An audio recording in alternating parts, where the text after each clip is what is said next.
नमस्कार मित्रांनो. आजच्या व्हिडिओमध्ये आपण चर्चा करणार आहोत मेष राशीचं मार्च 2025 करताचं संपूर्ण राशीफळ. तुमच्या राशीच्या म्हणजे मेष राशीच्या धनस्थानात द्वितीय स्थानामध्ये गुरु जो ग्रह आहे तो भ्रमण करतोय आणि तो मार्गी आहे. अतिशय चांगल्या प्रकारची ही गोष्ट आहे. आर्थिक संदर्भातल्या बऱ्याचशा गोष्टी तुमच्या या महिन्यामध्ये मार्गी लावू शकतील. तुमच्या राशीचा जो स्वामी आहे मंगळ, जो की तुमच्या तृतीय स्थानामध्ये भ्रमण करतोय, ही सुद्धा तशीच पाहिली तर चांगली गोष्ट आहे. मात्र इथे एक गोष्ट सगळ्यात जास्त महत्त्वाची आहे, ती म्हणजे तुमच्या व्ययस्थानामध्ये बरेचसे ग्रह आहेत ते एकत्रित आलेले आहेत. रवीसुद्धा येणार आहे, शनीसुद्धा येणार, तिथे बुध शुक्रसुद्धा असणार आहेत, नेपच्यूनसुद्धा असणार आहेत. बुध शुक्र दोन्ही जे ग्रह आहेत हे वक्री होणार आहेत. आणि अर्थातच रवी राहू युती, ज्याला आपण ग्रहण कालावधी म्हणतो, तो सुद्धा तुमच्या व्ययस्थानात होणार आहे. एकंदरीत याचा सर्वाचा प्रभाव परिणाम तुमच्या राशीकरता कशा प्रकारे होणार आहे, सर्व संदर्भातली खुलासेवर चर्चा आपण या व्हिडिओमध्ये करणार आहोत. सुरुवातीला आपण चर्चा करू की तुमचं जे स्वास्थ्य आहे मानसिक किंवा शारीरिक हे नेमकं कशा प्रकारचं असेल. जसं की तुमच्या राशीचा जो स्वामी आहे मंगळ, जो की तुमच्या तृतीय स्थानामध्ये भ्रमण करतो आहे, गेल्या महिन्यामध्ये म्हणजे फेब्रुवारी महिन्यामध्ये तो वक्रीसुद्धा होता. अर्थात त्याचे परिणाम तुम्ही अनुभवलेले असते. याचप्रमाणे तुमच्या राशीचा जो षष्ठेश आहे बुध, जो की तुमच्या व्ययस्थानामध्ये भ्रमण करतो आहे, 15 तारखेनंतर हा जो बुध आहे तो वक्री होणार आहे. एकंदरीतच सांगायचं झालं तर हा संपूर्ण महिना हा तुमच्यासाठी बराचसा तुमचं फिरणं वगैरे जास्त होईल. तुम्ही बऱ्याच प्रमाणात ॲक्टिव्ह राहाल. थोडंसं धकल्या भागल्यासारखं सुद्धा वाटेल. महत्त्वपूर्ण कामं करण्याकडे तुमचा कल राहील. तसं जरी पाहिलं तर तुमची जी रास आहे ही बऱ्याच प्रमाणात ॲक्टिव्ह आहे. एका जागेवरती बसणारी नाही आहे. एखादी गोष्ट मनात आली तर ती जिद्दीने पूर्ण करायची, पूर्ण शक्तीने पूर्ण करायचा, हा जो भाग आहे, हा भाग तुम्हाला ह्या महिन्यामध्ये बऱ्याच प्रमाणात दिसून येईल. अर्थात गेल्या 2-2.5 महिन्यामध्ये सुद्धा तुम्ही याचा प्रत्यय घेतला असेल. खास करून फेब्रुवारी महिन्यामध्ये तुमचं फिरणं, भटकणं किंवा काम करणं जास्त आलं, पण ते काम पूर्णत्वाला गेलेलं नसेल. या महिन्यात थोडासा तुम्हाला त्याचा अनुभव चांगला मिळेल. इथे एकच गोष्ट महत्त्वाची आहे, ती म्हणजे तुमच्या व्ययस्थानात भ्रमण करणारा जो बुध आहे, हा बुध थोडासा तुम्हाला त्रासदायक ठरणार आहे. कारण स्ट्रेस टेन्शन या महिन्यामध्ये बऱ्याच प्रमाणात जाणवेल. काळजी घ्या. सगळ्यात महत्त्वाचं म्हणजे तुमच्या हातात असलेली तुम्ही कामं पूर्ण करा, परंतु आउट ऑफ द वे जाऊन किंवा रिस्क घेऊन कुणाला काही कमिटमेंट प्रॉमिसेस करू नका. तुमची जी रास आहे या राशीमध्ये हाच थोडासा कधी कधी प्रॉब्लेम येतो. ओव्हर कॉन्फिडन्समध्ये जाऊन कधी कधी अंगाबाहेरची कामं तुम्ही स्वतःच्या जबाबदाऱ्या घेता आणि त्यामुळे कधी कधी त्याच्यामध्ये फसून जाता. तर लक्षात घ्या, या महिन्यामध्ये अशाच प्रकारचा काही ट्रॅप होऊ शकतो. अशाच प्रकारामध्ये तुम्ही अडकू शकता.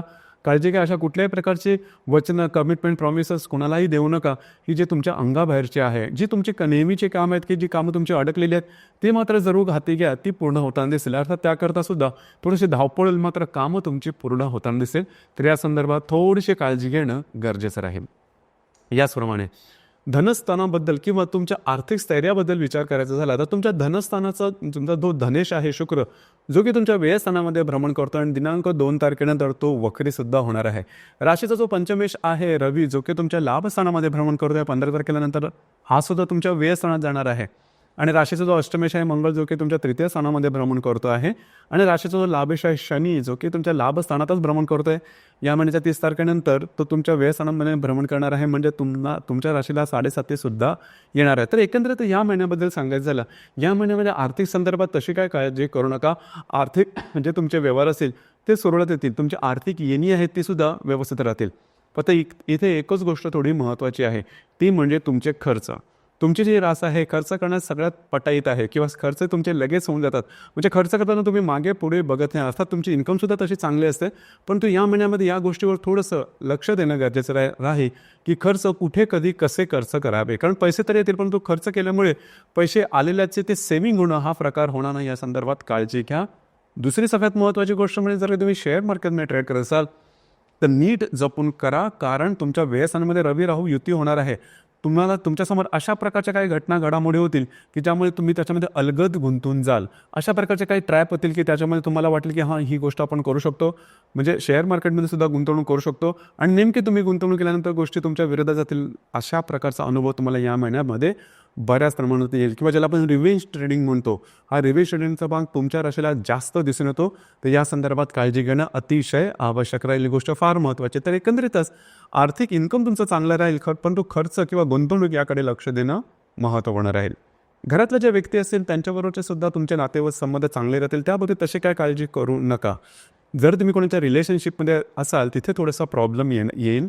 कारण थोडंसं मतभेद होणं, एकमेकांबद्दल थोडंसं संशयाचं वातावरण तयार होणं आणि गोष्टी टोकाच्या होणं किंवा ब्रेकअपपर्यंत पोहोचणं, अशा प्रकारचे अनुभव तुम्हाला या महिन्यात येण्याची शक्यता बऱ्याच प्रमाणात राहील. तर या संदर्भात काळजी घेणं फार महत्त्वाचं राहील. गोष्टी थोड्याशा कॉम्प्लिकेटेड होऊ शकतील, काळजी घ्या. दुसरी महत्त्वाची गोष्ट म्हणजे ज्या गर्भवती महिला आहेत त्यांनी सुद्धा स्वतःच्या आरोग्याकडे लक्ष देणं गरजेचं राहील. छोट्यात छोटी गोष्टीकडे सुद्धा दुर्लक्ष करू नका, डॉक्टर इलाज करणं गरजेचं राहील. याचप्रमाणे जे विद्यार्थी वर्ग आहेत त्यांनी सुद्धा या महिन्यामध्ये काळजी घेणं गरजेचं राहील.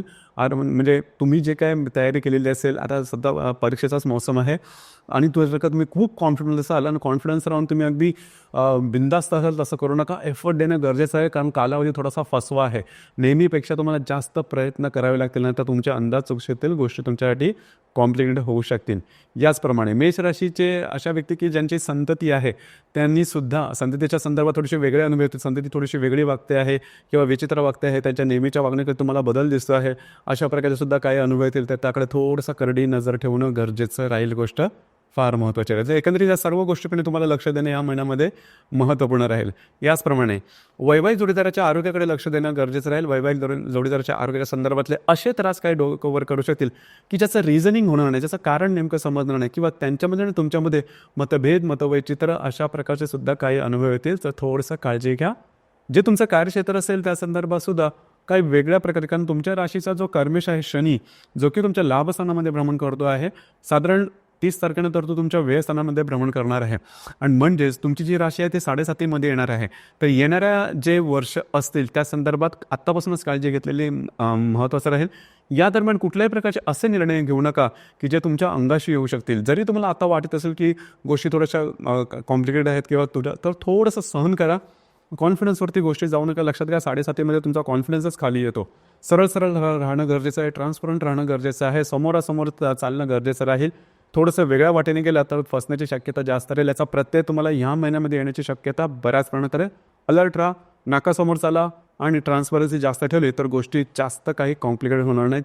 या गोष्टीकडे लक्ष देणं महत्त्वपूर्ण आहे. कमिटमेंट, प्रॉमिसेस, कागदोपत्री व्यवहार यापासून लांब राहणं गरजेचं राहील. याचप्रमाणे दिनांक 2 तारखेला बुध, राहू आणि नेपच्यूनची युती तुमच्या व्ययस्थानामध्ये येणार आहे. म्हणजे या महिन्याच्या सुरुवातीपासूनच तुम्हाला थोडेसे धक्के मिळायला सुरुवात होईल.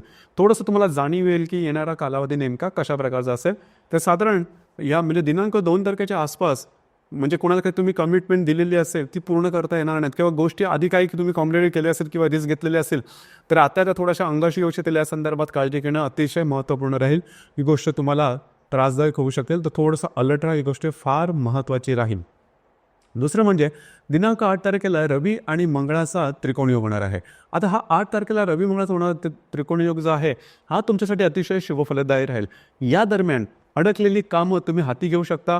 कुठून ना कुठून तरी गोष्टी तुमच्यासाठी फेवरेबल होतील, त्या गोष्टी मार्गी लागतील, काही चांगले लाभ मिळू शकतील. तुमचे जे मित्रपरिवार असतील त्यांच्याकडून तुम्हाला काही चांगले सल्ले मिळतील, काही अचानक लाभ चांगल्या प्रकारचे मिळू शकतील. जर तुम्ही कोणाच्या रिलेशनशिपमध्ये असा दोघांमध्ये सुद्धा नातेसंबंध बऱ्याच प्रमाणात या दरम्यान नॉर्मल होतील, तर हा कालावधी तुमच्यासाठी नक्कीच चांगला राहील आणि त्याचे अनुभवसुद्धा तुम्हाला चांगले मिळतील. याचप्रमाणे दिनांक 11 तारखेला बुध आणि शुक्राची जी युती आहे तुमच्या व्ययस्थानामध्ये होणार आहे.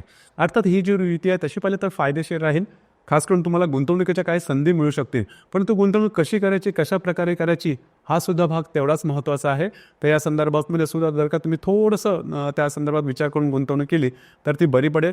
वैवाहिक जोडीदाराच्या आरोग्याकडे थोडंसं लक्ष देणं गरजेचं राहील. रवी आणि शनीची युती तुमच्या व्ययस्थानात होणार आहे, तुमच्या लाभस्थानात होणार आहे दिनांक 12 तारखेला. आता ही जी युती आहे ही युती आर्थिक संदर्भात थोडेसे त्रास निर्माण करू शकेल. लक्षात घ्या, ह्या युतीमध्ये आणखीन एक गोष्ट थोडी महत्त्वाची आहे. जर तुम्ही कोणत्या रिलेशनशिपमध्ये असाल गोष्टी थोड्याशा कॉम्प्लिकेटेड होऊ शकतील. या संदर्भात काळजी घ्या.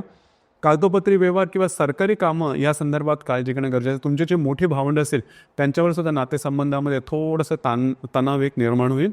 या बाबतीमध्ये अलर्ट राहणं गरजेचं राहील. 17 तारखेला होणारे रवी राहूची युती या संपूर्ण महिन्यामध्ये अतिशय महत्त्वाची आहे आणि अशुभ फलदायी सुद्धा आहे. लक्षात घ्या, रवी राहूची युतीमध्ये रवी राहूची युती म्हणजे ग्रहणाचा जो प्रभाव असतो तो तुमच्या व्ययस्थानामध्ये पाहिला जाईल. काळजी घ्या. ही गोष्ट फार महत्त्वाची आहे. या दरम्यान फसवलं जाणं, मिसगाईड होणं, गोष्टी तुम्हाला वाटतील की गोष्टी तुमच्या फेवरमध्ये आहेत आणि नेमक्या चुकणं आणि त्याच्यामध्ये फसलं जाणं, अशा प्रकारचा ट्रॅप, अशा प्रकारच्या जाळ्यात तुम्ही अडकू शकता. काळजी घ्या. रवी राहूची युती साधारण 17 तारखेला होणार आहे. तुमच्यासाठी अतिशय अशुभ फलदायी असणार आहे. मात्र इथे एक गोष्ट आहे की ज्या व्यक्ती धार्मिक किंवा आध्यात्मिक मार्गामध्ये आहेत त्यांना तसं पाहिलं तर हा संपूर्ण महिना चांगला आहे किंवा संपूर्ण महिन्यामध्ये त्यांना काही चांगले अनुभव, धार्मिक, आध्यात्मिक अनुभव येतील. परंतु सांसारिक जीवन जगणारे ज्या व्यक्ती आहेत मेष राशीच्या, त्यांच्यासाठी गोष्ट तेवढी सोपी नाही आहे या महिन्यामध्ये. याचप्रमाणे दिनांक 19 तारखेला रवी आणि नेपच्यूनची युती होणार आहे तुमच्या व्ययस्थानामध्ये. ही तशी पाहिजे आत्ता सांगितल्याप्रमाणे धार्मिक, आध्यात्मिक अनुभवासाठी खूप चांगली आहे. परंतु वैवाहिक जीवनाकरता किंवा जर का तुम्ही रिलेशनशिपमध्ये असाल त्यांच्याकरता ही रवी नेपच्यूनची युती आहे, जी की 19 तारखेला होणार आहे, शुभफलदायी नसेल. याचप्रमाणे दिनांक 27 तारखेला शुक्र आणि नेपच्यूनची युतीसुद्धा व्ययस्थानात होणार आहे आणि त्यामध्ये शुक्र वक्री असणार आहे. तर वैवाहिक जोडीदारच्या आरोग्याच्या संदर्भात असे काही त्रास होतील की ज्याचं रिझनिंग होणार नाही. याचप्रमाणे तुमच्या इन्व्हेस्टमेंट या दरम्यान चुकू शकतील. काही आर्थिक झटकेसुद्धा लागू शकतील. जर का तुम्ही एखादी गोष्ट किंवा आर्थिक संदर्भातले व्यवहार हे रिस्क घेऊन घेतलेले असते तर या संदर्भात त्रास होण्याची शक्यता जास्त राहील. थोडंसं ट्रान्सपरंट नाकासमोर चालणं फार गरजेचं राहील. या महिन्यातली जी पौर्णिमा आहे ती 13 तारखेला आहे आणि जी अमावस्या ही परत तुमच्या व्ययस्थानामध्ये 29 तारखेला आहे. तर अमावस्या आणि पौर्णिमे दरम्यान रविचंद्राचं आकर्षण थोडंसं जास्त असतं. या महिन्यामध्ये तुमच्या राशीला थोडी काळजी घेणं गरजेचं राहील. खास करून अमावस्येच्या दरम्यान कुठल्याही प्रकारचे महत्त्वपूर्ण निर्णय घेऊ नका. कुठल्याही क्षेत्राशी संबंधित जरी असले तरी घेऊ नका. तुमचे अंदाज चुकण्याची शक्यता जास्त आहे. तर एकंदरीत सांगायचं झालं तर या संपूर्ण हा जो महिना आहे हा तुमच्यासाठी परीक्षेचा कालावधी आहे. तसं पण पाहिलं तर हा परीक्षेचाच कालावधी आहे. परंतु मेष राशीच्या व्यक्तींसाठी हा खास करून दिसून येईल. कारण व्ययस्थानात होणारे हे बरेचसे ग्रहयोग आहेत, हे तुम्हाला मानसिकदृष्ट्या तणावामध्ये घालू शकतील. आणि दुसरी महत्त्वाची गोष्ट म्हणजे तुमच्या राशीचा स्वामी आहे मंगळ, तोचं तृतीयात भ्रमण करतो. त्याच्यामुळे फिरणं वगैरे जास्त म्हणजे मानसिक आणि शारीरिक दोन्हीसुद्धा तणाव या दरम्यान जास्त जाणवतील. थोडंसं स्वतःकडे लक्ष द्या. गोष्टी शांतपणे करा. तुमची जी रासाची स्टडी आहे, आव्हानं घेणं, आव्हानं देण्यामध्ये पटाईत आहे.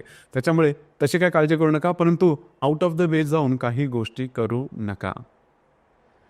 तर मित्रांनो, हे होतं मेष राशीचं मार्च 2025 करताचं संपूर्ण राशीफळ. धन्यवाद.